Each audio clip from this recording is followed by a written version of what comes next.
हाँ तो बेटा, आज अपन एक टॉपिक के बारे में बात करने जा रहे हैं, सोडियम पोटेशियम पंप। क्या है ये टॉपिक के सर?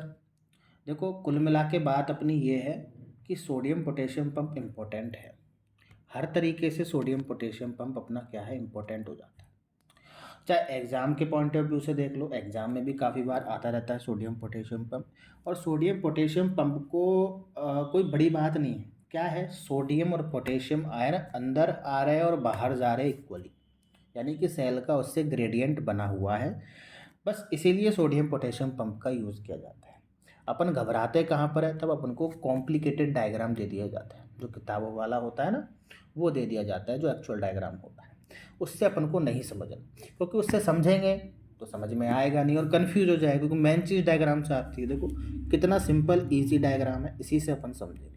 मैंने यहाँ पर कोई भी पंप नहीं बनाया है, मैंने डायरेक्ट एरो से बताया कि चीज़ें कहाँ जा रही है। ठीक है, अब इसमें पंप भी बना सकते हैं। इसको ऐसे ऐसे गोल गुंडी कर दूंगा मैं, तो ये पंप बन गया। पंप में कोई बड़ी बात थोड़ी ना लग रही है अपने को।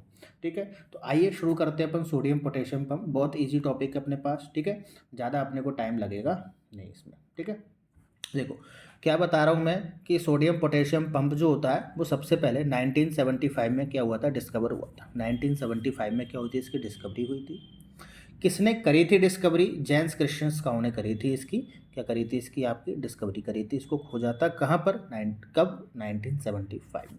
ठीक है, क्या होता है इस पंप के अंदर, लिख रखा है कि इस पंप की हेल्प से समझा जा सकता है, ठीक है, कि एक सेल के अंदर बाहर आयन का ट्रांसफ़र कैसे हो रहा है। मतलब एक सेल के अंदर है, उसको आयंस की रिक्वायरमेंट तो है ही है ना यार। कोई भी चीज़ है, अपन की बॉडी, अपन को भी आयंस चाहिए टाइम टू टाइम, तो एक सेल को भी चाहिए। तो उस सेल के अंदर आयंस का ट्रांसफ़र कैसे हो रहा है, कैसे हो रहा है, या कह सकते हो आप किसके थ्रू हो रहा है। तो जिसके थ्रू हो रहा है वो है सोडियम पोटेशियम पंप। बात समझ में आई? तो in the most of the animal cell concentration of potassium ion higher than sodium ion, यानी कि ज़्यादातर जो जंतु कोशिका है, हिंदी में बोल देता हूँ, जंतु कोशिका ये एनिमल सेल जो होती है, उनके अंदर पोटेशियम आयन की कंसंट्रेशन क्या होती है बेटा, ज़्यादा होती है। किसके कंपेयर में, सोडियम आयन के कंपेयर में। ये चीज़ ठीक है अपने पास? ठीक है साहब। और सेल जब रेस्टिंग स्टेज में होती है, रेस्टिंग स्टेज का मतलब है कि सेल जब वर्क नहीं कर रही होती है, वैसे तो वर्क करती ही है, लेकिन रेस्टिंग स्टेज का एक तरीके से मतलब हो जाता है रेस्ट में है सेल, मतलब उसके अंदर मूवमेंट तो हो रही है लेकिन इक्वली चल रही है। एक तरीके से इक्विलिब्रियम होता है ना। अब कोई भी चीज़ इक्विलिब्रियम में होती है, इसका मतलब ये थोड़ा ना है कि वो रुक गई, रुक नहीं गई।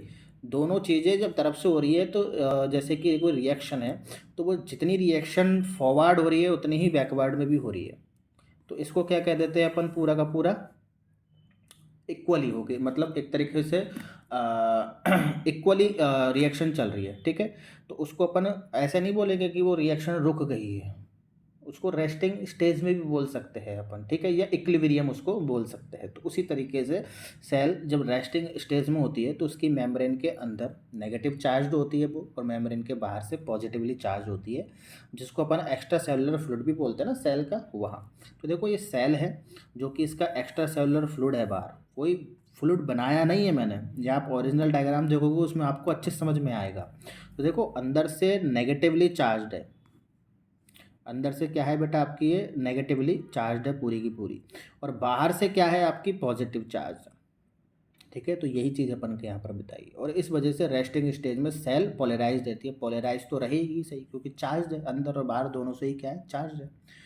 इस स्टेज में सेल के इनर और एक्सटर्नल पार्ट पर चार्ज के इस डिफरेंस को रेस्टिंग मेम्ब्रेन पोटेंशियल कहते हैं। सिंपल सी बात है, अगर चार्ज है और चार्ज में कोई डिफरेंस है तो पोटेंशियल है।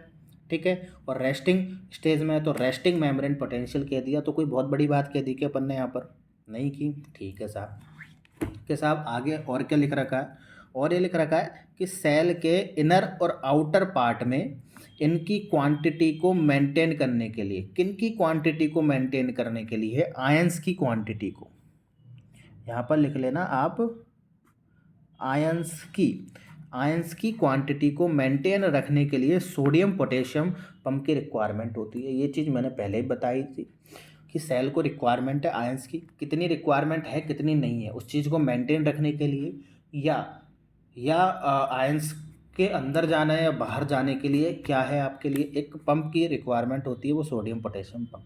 यही चीज़ यहाँ पर बोली है, कोई बहुत बड़ी बात बोल दी क्या? नहीं।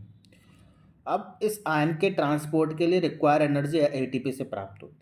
अब देखो, अपन को हर चीज़ के लिए अपन को भी एनर्जी की रिक्वायरमेंट होती है। अगर आज अपन रूम के बाहर जा रहे हैं, रूम से अंदर आ रहे हैं, या घर के नीचे जा रहे हैं, घर के ऊपर आ रहे हैं, तो अपन को एनर्जी चाहिए कि इसी तरह सबको भी एनर्जी चाहिए। तो वो एनर्जी कहाँ से ले रहे हैं? आयन एटीपी से ले रहे हैं। और अपन को पता है केमिकल रिएक्शंस के अंदर एनर्जी कहाँ से आती है? एटीपी से ही आती है। तो एटीपी से ही लेंगे यार, सिंपल सी बात है।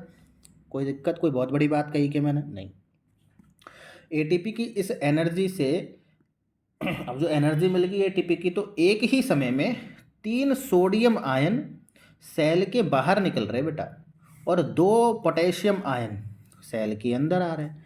तो यही चीज़ तो मैंने डायग्राम में भी शो करी है कि जो 3 सोडियम आयन है बेटा, वो बाहर निकल रहे हैं। बाहर का एरो लगाया ना मैंने, तो ये 3 सोडियम आयन क्या हो रहे हैं बेटा, आपके बाहर निकल रहे हैं, और 2 पोटेशियम आयन क्या हो रहे हैं बेटा, आपके अंदर आ रहे हैं। यही चीज़ बताई।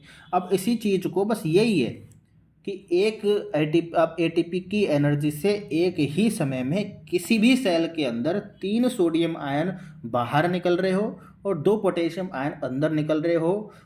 यही आपका सोडियम पोटेशियम पंप का काम है। अब इसको मैं अगर ऐसे ऐसे गोल गुंडा बना दूंगा, तो ये लो, ये पंप का काम करने लग जाएगा। ये लो, ये गोल गुंडा मैंने बना दिया है कि साहब अब मैं बोल दूंगा यही पंप है। ठीक। तो क्यों डायग्राम को इतना कॉम्प्लिकेट करना? आसान तरीके से, आसान भाषा में अपन डायग्राम को समझ लेते हैं। तो ये लो, मैंने इसके अंदर गोल गुंडा करके पंप भी बना दिया। अब कोई समस्या, पंप बन गया। ठीक है।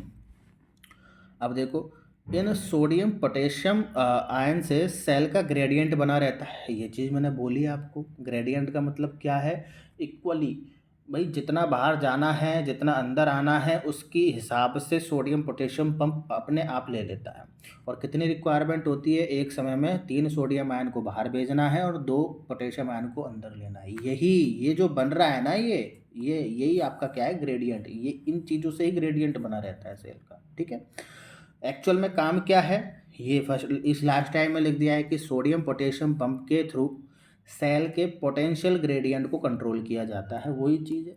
कैसे कंट्रोल किया जाता है? By the movement of sodium potassium ion, यानी कि सोडियम पोटेशियम आयन की आवाजाही से, जो अंदर जा रहे हैं बाहर आ रहे हैं, वो मूवमेंट जो हो रही है, उस मूवमेंट से क्या किया जाता है?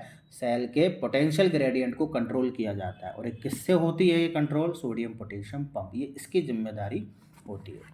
डायग्राम बहुत ही इजी वे में मैंने आपको बता दिया है। ठीक है। तो इतना सा छोटा सा टॉपिक है अपना ये। एमएससी के पॉइंट ऑफ व्यू से देख लो, चाहे अगर आपके टॉपिक्स में बीएससी में है, किसी यूनिवर्सिटी, किसी कॉलेजेस के सिलेबस में अगर बीएससी में है, तो आपके लिए सफिशिएंट है। एमएससी है तो भी सफिशिएंट है, इतने से में आता है। अब देखो, इसको अगर अपन और बड़ा चढ़ा के लिखना चाहे तो बहुत सारी चीज़ें हैं, बहुत सारी लाइनें हैं। ठीक है। लेकिन जो मेन पॉइंट्स होते हैं, मैं आपके लिए वही लेकर आता हूँ। ये आपके इम्पोर्टेंट पॉइंट है कि होता क्या है एक्चुअली। अब देखो, चीज़ें इतनी ही होती है। अब कितने इलेक्ट्रॉन्स आ रहे हैं, बाहर है, ये बहुत लंबी बात हो जाती है। ठीक है। जो मेन मुद्दे की बात है वो आपकी ये है, सोडियम पोटेशियम पंप के लिए।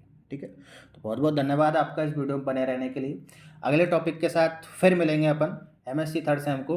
और तब तक के लिए बहुत बहुत शुक्रिया आपका। वीडियो को लाइक कर लीजिए, चैनल को सब्सक्राइब कर दीजिए और ज़्यादा से ज़्यादा वीडियो को शेयर कर दीजिए। ठीक है। बहुत बहुत धन्यवाद आपका। तब तक के लिए हंसते रहिए, मस्त रहिए।